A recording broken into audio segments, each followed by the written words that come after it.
আসসালামু আলাইকুম। বাংলাদেশের ঘটনা নিয়ে আন্তর্জাতিক বিশ্ব কিন্তু চুপ করে বসে নেই।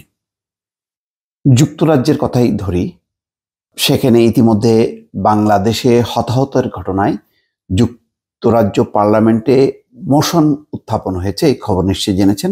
সর্বশেষ যেই খবর, তার শিরোনাম হচ্ছে বাংলাদেশ পরিস্থিতি নিয়ে যুক্তরাজ্যের পার্লামেন্টে প্রশ্ন রূপা হকের। তার মানে বাংলাদেশের অন্তত দুজন এমপি সোচ্চার ভূমিকা পালন করছেন, আফসানা বেগম এবং রূপা হক।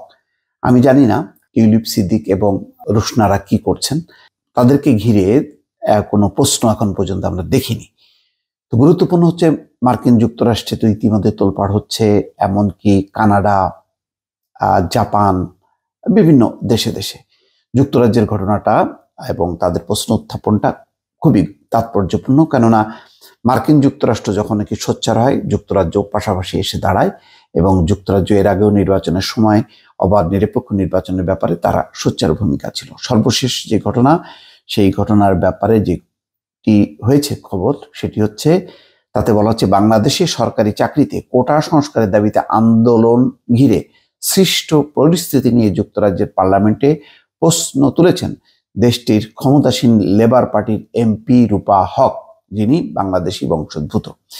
স্থানীয় সময় গতকাল বৃহস্পতিবার রূপা হক পার্লামেন্টে বাংলাদেশ পরিস্থিতি নিয়ে যুক্তরাজ্য সরকারের অবস্থান জানতে চান।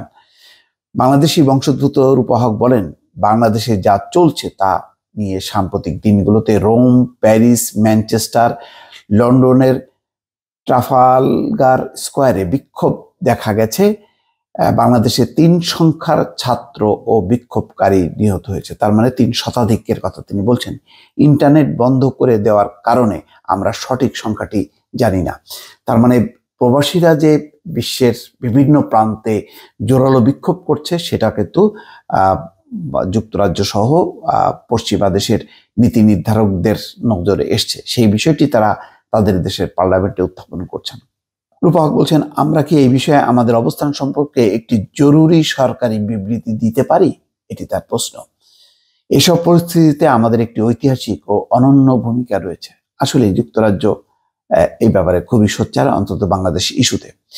জবাবে পার্লামেন্টে সরকারের মুখপাত্র পাওয়েল এমপি বলেন, রূপা একটি গুরুত্বপূর্ণ বিষয় উত্থাপন করেছেন। তিনি আগেই বলেছেন, সাম্প্রতিক দিনগুলোতে সহিংসতার বিষয়ে তারা গভীরভাবে উদ্বিগ্ন। প্রাণহানি অগ্রহণযোগ্য। প্রতিবাদ করার অধিকার ও ইন্টারনেট পরিষেবা পুনরুদ্ধার করতে হবে। আর এ ব্যাপারে তারা সব পক্ষকে সংযত থাকার আহ্বান জানান। তিনি জানান, পররাষ্ট্রমন্ত্রী সহ পররাষ্ট্র দপ্তরের মন্ত্রীরা এসব হালনাগাদ তথ্য জানতে চাইবেন। স্পষ্টতই ছুটির আগে সময় ফুরিয়ে যাচ্ছে, তবে ছুটির আগে এই গুরুত্বপূর্ণ হালনাগাদ তথ্যগুলো যাতে আনা হয় তা নিশ্চিত করার জন্য সব সম্ভাব্য পদক্ষেপ নেওয়া হবে। তার মানে বাংলাদেশের দিকে তাদের নজর এতটাই যে তারা কি ঘটেছে সেই তথ্যগুলো তারা নিয়ে একটা অবস্থান নিতে চায়। এর আগে 22শে জুলাই আরেক বাংলাদেশি বংশোদ্ভূত এমপি আফসানা বেগম বাংলাদেশে কোটা সংস্কার আন্দোলন ঘিরে সংঘাত, প্রাণহানির ঘটনায় যুক্তরাজ্যের পার্লামেন্টে আর্লি ডে মোশন উত্থাপন করেন। এতে এখন পর্যন্ত সাবেক